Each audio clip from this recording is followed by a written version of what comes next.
Good morning અને જય શ્રી કૃષ્ણ બધા મિત્રોને. કેમ છો બધા? મજામાં? તો એઝ રૂટીન આપણું ટિફિન પણ તૈયાર છે, નાસ્તાની ભાખરી પણ તૈયાર છે અને ટિફિનમાં છે આજે ગવાર બટાકાનું શાક, રોટલી અને સેલેડ. ઓકે, તો હવે આપણે આગળ વધીએ.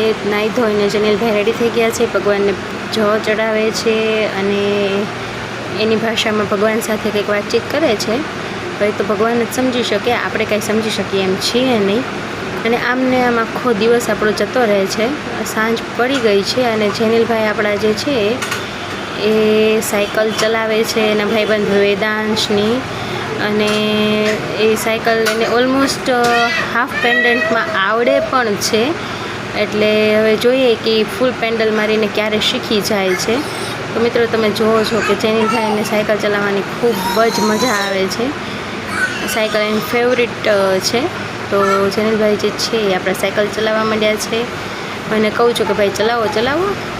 And last but not the least, પુરાની યાદો થોડા નવા ટ્વિસ્ટ સાથે કિસમીના 4 નવા ફ્લેવર. તમે અને હું આ ખાઈને જ આપણે મોટા થયા છીએ. આ બધી ચોકલેટો તો હવે આવી, આ ચોકલેટનો તો એક જમાનો હતો ભાઈ. સો ફ્રેન્ડ્સ, પુરાની યાદો સાથે થઈ ગયા છે 9:30 ઓલમોસ્ટ ઘડિયાળમાં, અને હવે આપણું કામ પતી ગયું છે અને now we are going to sleep. Good night, Jai Shri Krishna. અને મિત્રો, લાઈક, કોમેન્ટ અને સબસ્ક્રાઈબ કરવાનું બિલકુલ ભૂલતા નહીં. મને ચોક્કસથી જણાવજો તમારા જે સજેશન્સ. આવજો.